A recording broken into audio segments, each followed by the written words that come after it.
Chapter 2: Factors of Global Economic History.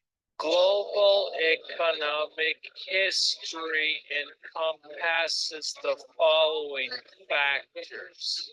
Firstly, analysis of economic events and processes. Global economic history studies and analyzes economic events and processes from both the past and present. It encompasses economic changes occurring on a global scale, not limited to specific countries or regions. Examples include the Industrial Revolution, financial crisis, shifts in international trade patterns, and more.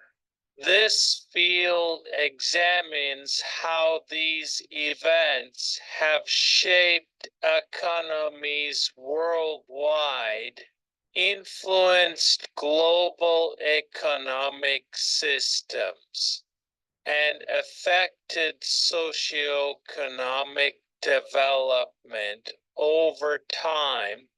By studying such dynamics, researchers gain insights into the interconnectedness of economies, the impact of technological advancements, policy decisions, and cultural shifts on economic outcomes across diverse contexts and time periods. Secondly, understanding economic development and change. Economic history focuses on understanding the development and changes in human economic activity.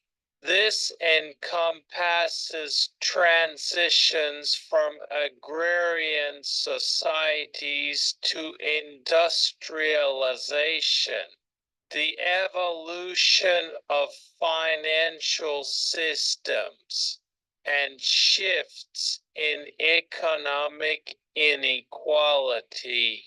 By studying these phenomena, researchers explore how societies have adapted to technological innovations, changed production and consumption patterns, and managed economic resources over time. Agricultural advancements, such as the transition from subsistence farming to surplus production, played pivotal roles in societal organization and economic growth.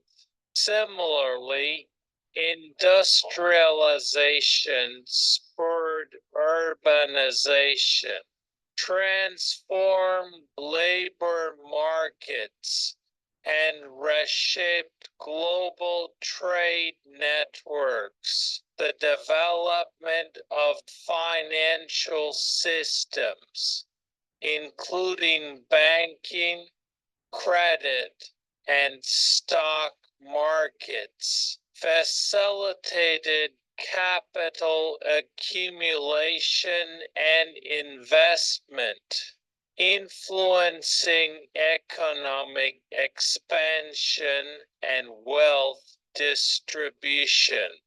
Moreover, Analysis of economic inequality reveal disparities in income distribution, access to resources, and opportunities across different socioeconomic groups and regions. Through these studies, economic historians contribute to broader understandings of economic dynamics, policy impacts, and the interplay between economic factors and social change throughout history.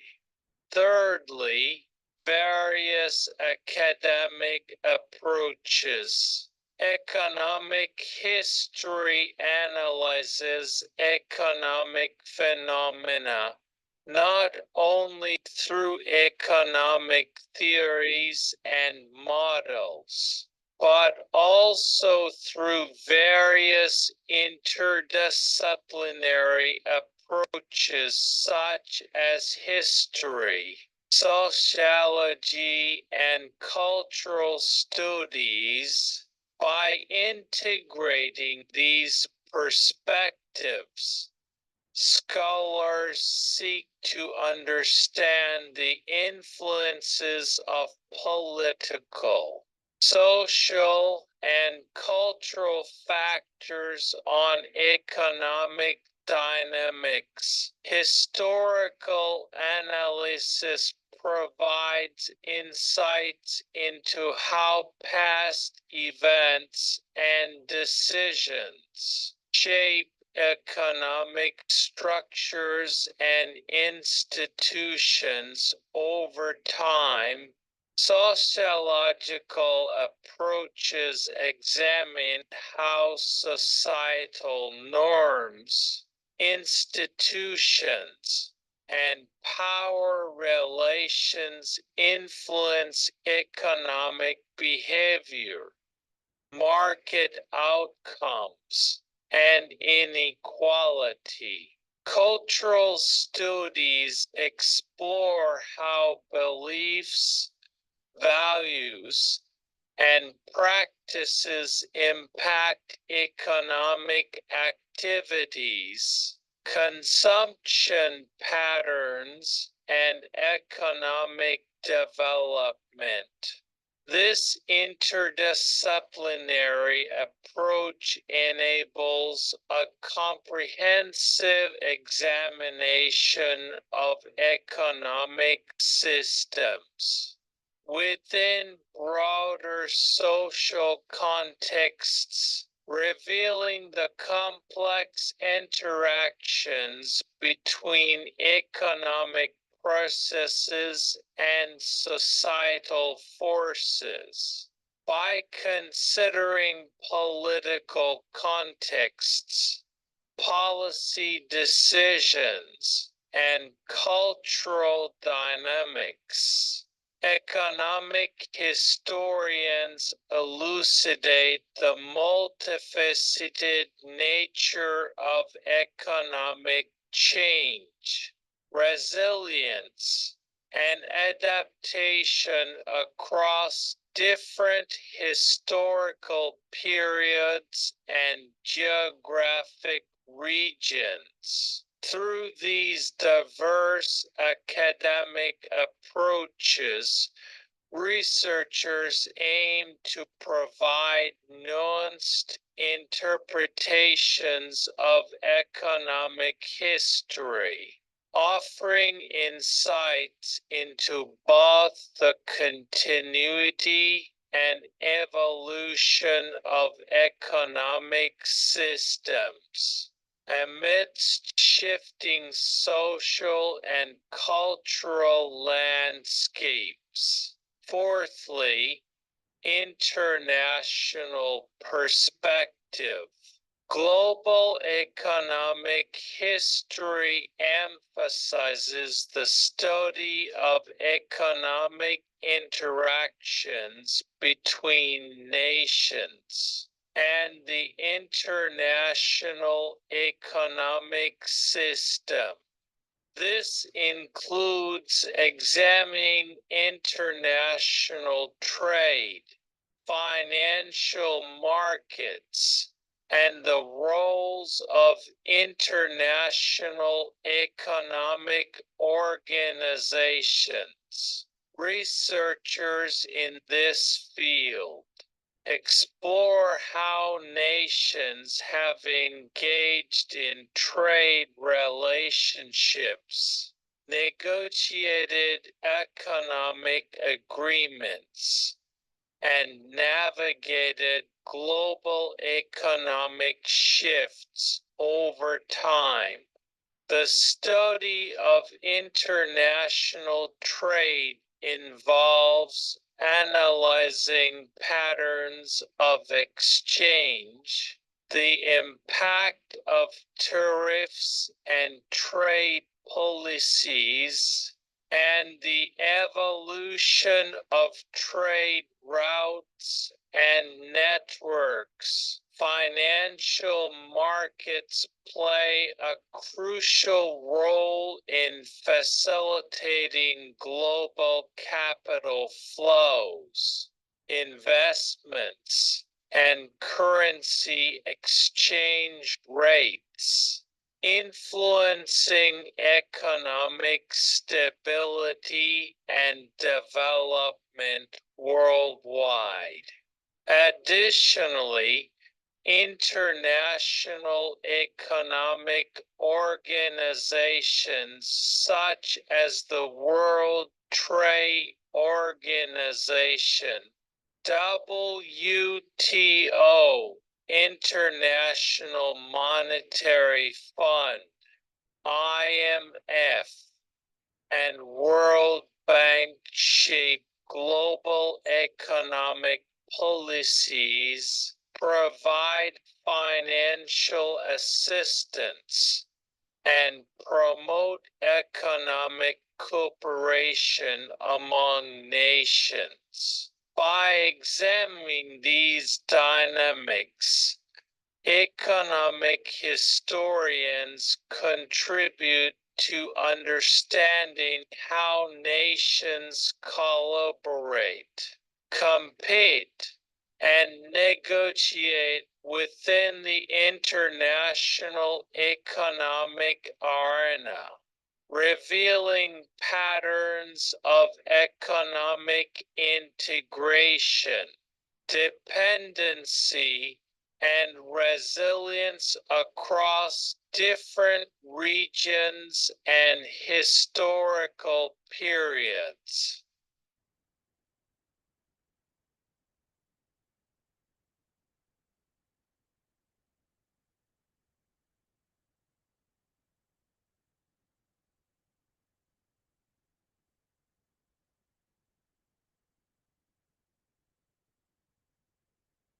And what I'm going to say is, as it says here in the subtitle, that this is not perhaps what you think, particularly if you've read quite a lot of economics textbooks.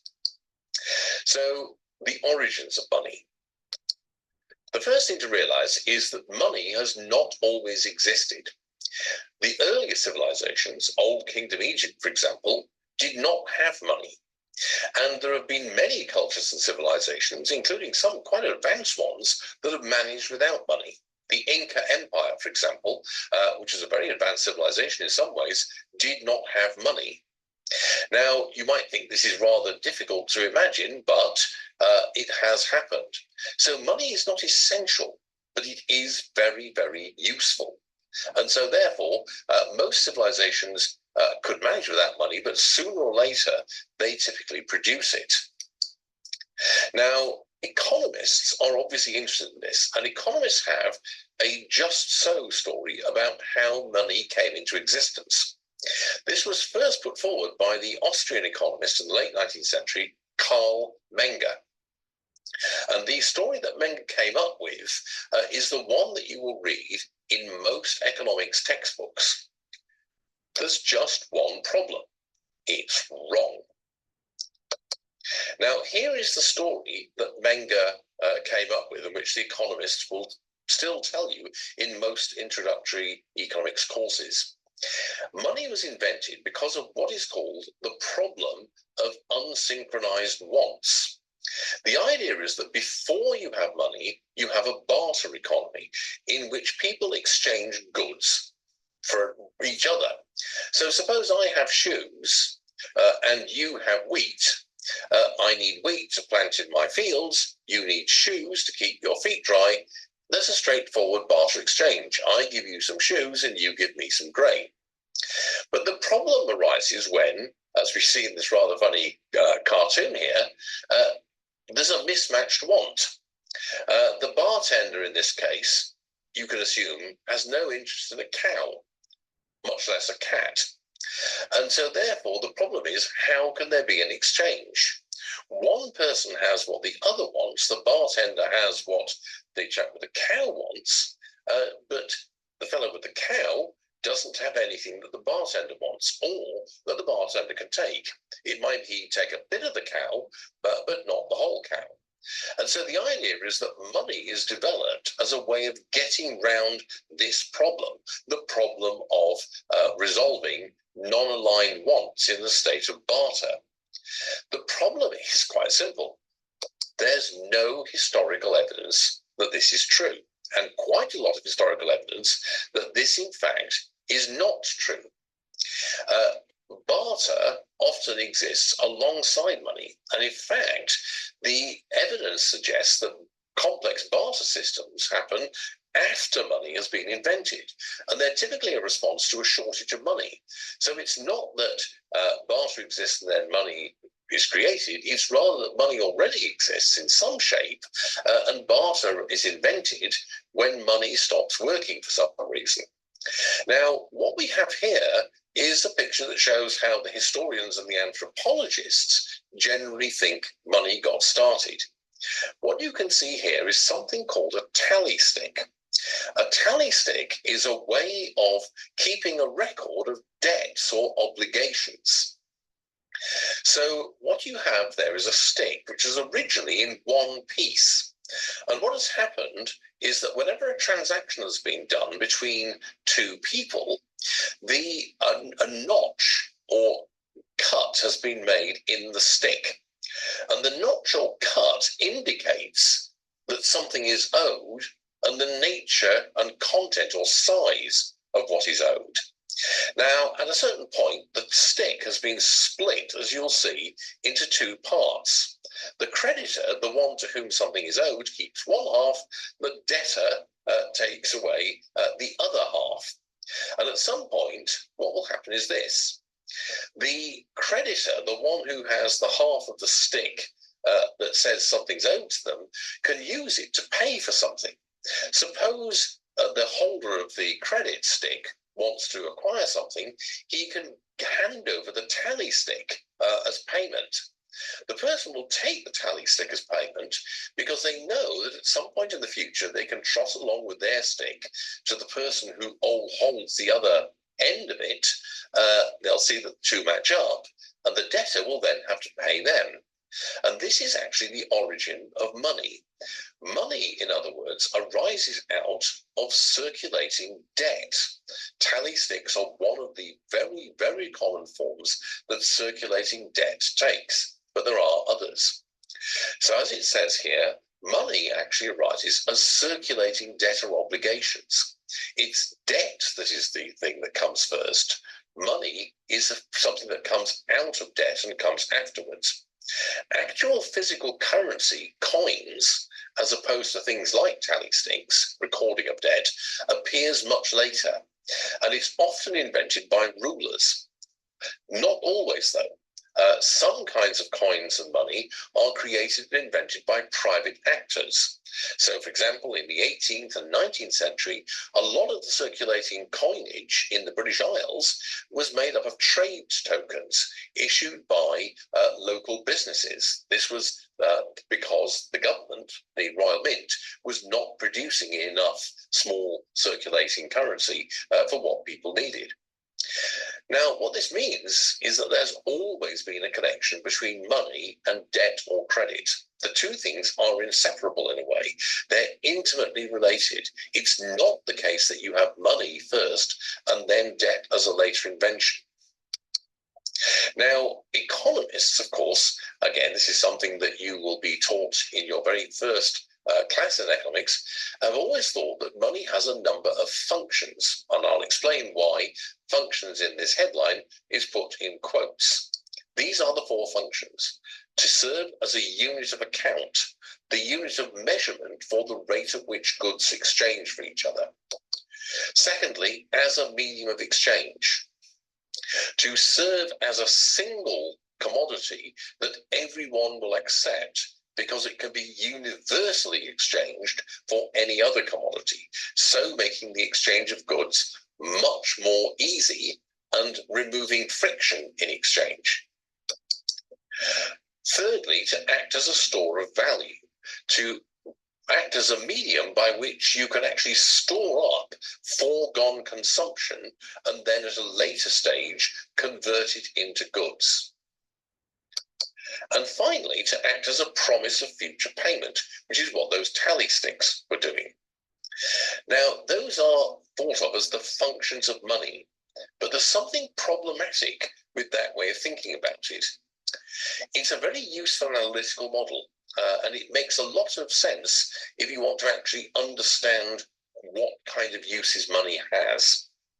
But 2 points. One, as it says here, is that economists tend to overemphasize just one of those functions, the medium of exchange function.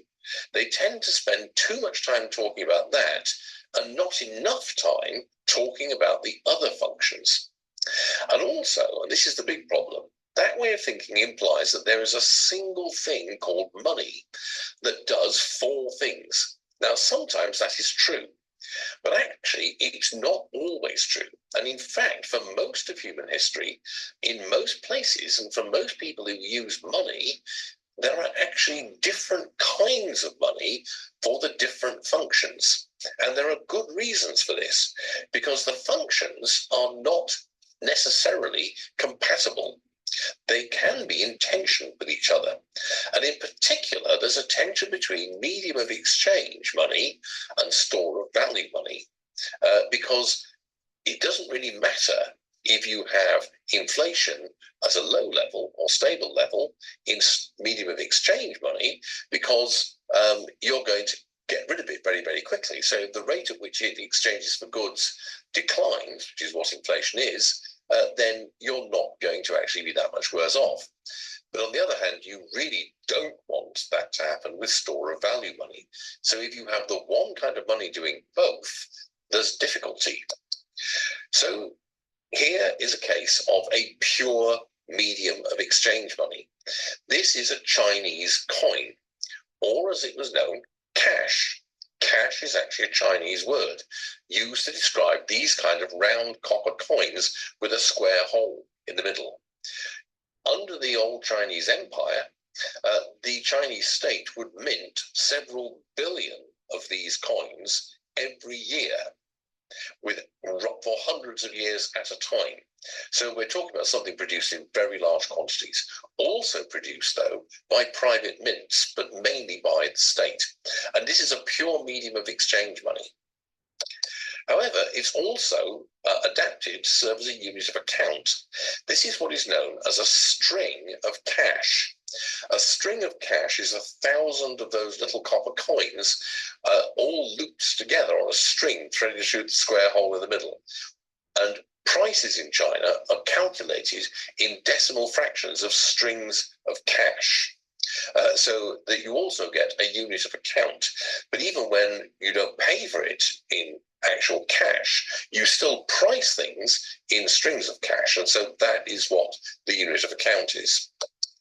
Now, here, on the other hand, is another kind of Chinese money historically. This is what is called a tael, which is an ingot of silver, produced not by the government, but usually by private silversmiths. The stamps you can see here, the chop as they're called, tell you where it was made, but also they guarantee its purity. It's like an assay mark. Now, this is a store of value money. What people would do is exchange either strings of cash or actual physical commodities for taels, and the taels would then be put away. They were a kind of money that you only use for very, very large purchases, buying land, paying taxes, buying a house, buying a ship, capital investment, in other words. It was a completely different kind of money. Here you have finally a promise of future payment money, which the Chinese really invented in the 12th century. This is paper money, and this comes from the Ming dynasty, but they were actually invented right back in the Tang dynasty, much earlier. In fact, even before the 12th century. It becomes widespread in the 12th century, but it's actually invented in the 8th or 9th. Now, what the Chinese characters here do is give the name of the person who issued the flying money. This could be the government, but it was usually actually private bodies, banks, clubs, or even wealthy private individuals. And basically, this is a promissory note by which the issuer of the note promises to pay on demand a certain number of strings of cash or a certain number of taels or even a certain amount of actual commodities. So this is like a check. It's a promise of future payment money issued in most cases in Chinese history by private actors. So in the Chinese case that we've looked at, what you can see there are several quite different kinds of money, one for each of the different functions of money, and in many cases issued not by the Chinese state, the emperor, but by private actors, clubs, banks, savings associations, companies, individuals. So what can we learn from the history of money? Well, the first is something I've already mentioned. Money is founded on two things: debt and obligations and exchange. We often think of these as consequences of money, but it actually makes just as much sense to think of these as being the origins of money. Money cannot exist without exchange, and money originates in obligations or debts, where one person owes something to another. It doesn't always have to come from government. Historically, a lot of money has actually been created by non-government actors, as well as by rulers or governments. Over time, though, the role of rulers and governments has increased, and they have sought by almost any means at their disposal to create a monopoly of issuing money. There are a number of reasons for this, not least because it gives them a whole stream of income known as seigniorage, which is the difference between the physical cost of producing money and the actual rate at which the money exchanges for useful goods. That's one of the little-known sources of revenue that rulers have relied upon, which is why obviously they don't want to have anybody else getting a cut of it. There's also, as it says, as I've been showing, different kinds of money historically with different kinds of functions. Now, over the last 3 years, what we have seen is a big growth in the relative importance of promise of future payment money or credit. And today, it's now the dominant kind of money. The bulk of the money that we use is no longer a physical medium exchange money, coins, nor is it store of value money. It's typically promise of future payment money. Credit issued by banks now makes up the bulk of the world's supply of money. This is the rough chronology over the last 500 years. From about 1550 onwards, we have a world monetary system, the first time we actually have a true world money order, which was based on silver. This was made possible by the discovery of enormous silver mines in the New World, in Mexico and Bolivia, which made possible a global monetary system in a way that hadn't been the case before. After 1815, for reasons to do with the internal politics of Great Britain, there's a switch to gold, and we move into the gold standard, which is the dominant world monetary system from 1815 right through the 19th century. This is a system in which all kinds of money, whether of any of the four kinds, can be ultimately redeemed or are backed by the commodity of gold. This breaks down in 1914 because governments have to abandon it in order to fund the Great War of 1914-1918. And during the years after the Great War, we do not have a functioning world money system. One of the main reasons why we have such problems in the interwar years is because we have a disrupted and deranged monetary system. In 1944, a new monetary system is created at Bretton Woods in New Hampshire. And this is a system that lasts until it in turn breaks down in 1971. It's based upon the idea that the dollar can be converted into gold, but all other currencies can be converted into the dollar at a fixed rate of exchange. So it's still ultimately backed by gold, but via or through the medium of the American dollar. This breaks down in 1971 because a lot of people were increasingly doubtful about the ability of the United States to pay back debts in dollars which would have a constant value. So they began to demand payment for their debts in gold, and this led to a flow of gold out of the US Treasury. And Richard Nixon suspends the convertibility of the dollar into gold. Since then, we've had a completely fiat-based money system, one based entirely upon the ability of governments to print money or to underwrite credit and to insist that taxes be paid in the money that they issue. We also have a system of fluctuating or floating exchange rates. It's very early days to see whether or not this monetary system is going to survive. The evidence the last 500 years is that all monetary systems eventually meet some kind of nemesis and break down. So finally, we need to be very careful about money. Money is fragile. A monetary system is not necessarily secure. Money systems can break down and collapse. The first recorded example of this is in the 14th century in China, where you have the world's first recorded hyperinflation. The Roman Empire came very near to having its monetary system collapse in the late 3rd and early 4th century. So monetary systems, even in very complex and elaborate societies, are not necessarily as stable as they may appear. It's quite easy if you do the wrong things to make it collapse. Deranging the money system, undermining its foundations, has system-wide effects because money is used in every aspect of economic life. And these effects are almost always bad. If you derange the monetary system, you're going to disrupt consumption, you're going to upset supply and demand and its pattern, but even more seriously, you're going to disrupt the whole process of investment and the pricing of risk. And by doing that, you're going to make the whole economy work badly or even break down completely. And so undermining the monetary system has very, very bad effects. And finally, the system we have at the moment is one that we've only had since 1971. So we still do not really know yet how it's going to work out or what kind of consequences or features it's going to have.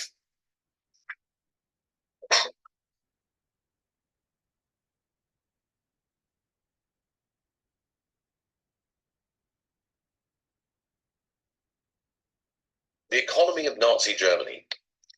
What we're going to talk about here